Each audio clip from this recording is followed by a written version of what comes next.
I want you to picture a courtroom where the word mercy doesn't mean forgiveness. It means exile, months at sea, a lifetime away, and a future you didn't choose. Why did Britain once believe that sending people to the far side of the world was kinder than letting them stay?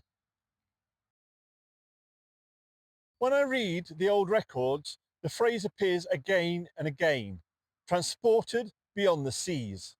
It sounds almost administrative, polite even. The court clerk writes it carefully, as if tidying the page. And that's the first thing to understand.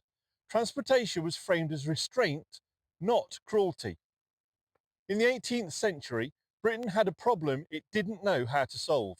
Courts were convicting more people than ever. Prisons were overcrowded. And the gallows, once a blunt solution, were becoming politically awkward. Executions were public, unpredictable, and increasingly criticised. Something had to give.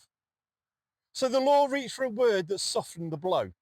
Not for death, not for freedom, removal. The clerk notes the sentence, seals the paper, and the condemned is no longer the parish's problem. But if this was mercy, mercy compared to what? Because mercy only makes sense when you know the alternative. So what was transportation replacing? Transportation doesn't make sense unless you see what came before it. Britain's criminal law once rested on severity. Steal enough and you could hang. Not because the state was especially bloodthirsty, but because it believed fear worked. By the early 1700s, though, the system was straining. Juries began refusing to convict if the punishment felt excessive. Judges quietly commuted sentences. The spectacle of execution, supposed to terrify, sometimes turned into carnival.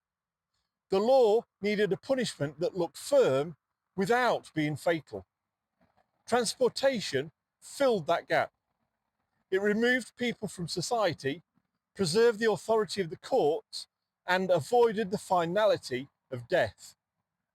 Judges could say sincerely that they had shown mercy. The clerk could write it down. Order was maintained. But mercy for who? The condemned? Or the communities that no longer had to see them? And if transportation solved a problem at home, what did it create abroad? Transportation was never just punishment. It was logistics. Britain was expanding. An expansion needed labour. Colonies needed hands, people to clear land, build roads, tend crops. Convicts became a workforce that paid for itself. From the clerk's desk, it all looked tidy. A name, an offence, a destination. First America, and then after independence, Australia. The sentence wasn't go and suffer, it was go and work. And here's a strange moral turn. Work was seen as reform. Hard labour, distance from old temptations, a clean slate earned through obedience. Transportation promised transformation. The law told itself a hopeful story. But the clerk knows something else too. Once the paper is signed, the person disappears. Families left behind receive no explanation beyond the sentence itself. Mercy travels one way. So what did this mercy look like to the people who lived it? Transportation was not a single punishment, but a chain of them. The journey alone could last months, packed into ships where disease spread faster than hope. The law didn't dwell on this part, it focused on the sentence, not the passage. From the clerk's record, the gap is silent. A man sentenced in March might reappear years later, if at all. The system didn't track suffering, it tracked outcomes. Arrival, assignment, completion of term. And yet, compared to the noose, this was still mercy. Survival mattered more than comfort.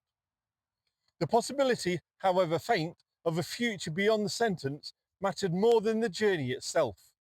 It's uncomfortable logic, but it held for decades. Which raises a harder question. Did transportation actually work? Some transported convicts did build new lives. They married, acquired land, and became part of colonial society. The law seized on these stories as proof. Redemption, it said, was possible.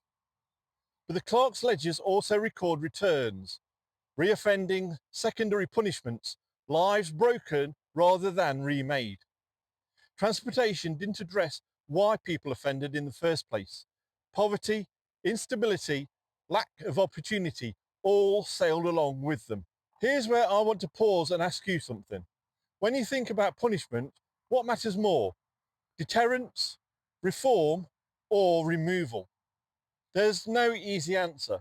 If you have thoughts, I'd genuinely like to read them in the comments. Because Britain's faith in transportation didn't collapse overnight, it faded slowly as new ideas crept in. So, what changed? By the 19th century, attitudes began to turn. Transportation looked less like mercy and more like evasion. Britain was exporting its social problems instead of solving them. Prisons were being reimagined, not as holding pens, but as places of discipline and reform. The clerk's role changes too. New forms, new sentences, time measured in years of incarceration rather than oceans crossed. The state turns inward. Transportation ends not because it was cruel, people had always known that, but because it no longer fitted the story Britain wanted to tell about itself. A modern nation, it decided, should punish at home, which leaves us with the final question. What does mercy mean now? When we look back at transportation, we don't see kindness, we see comparison. Mercy defined not by care, but by contrast. At least you're alive, at least you're gone. The clerk's pen moved people across the world, believing that distance could do the work justice could not. Today we flinch at that idea. We ask different questions. We expect punishment to explain itself. And yet the temptation remains to solve problems by moving them elsewhere, to call removal reform. Transportation reminds us how easy mercy can be reshaped to fit convenience. Thanks for walking a little further down the road that made Britain with me. If you liked it, there's a button especially for that down there. And if you liked it and subscribe, there's a whole back catalogue for you to enjoy, including this one that YouTube's chosen especially for you. I think you'll like it. So until next time, take care, and I'll see you soon.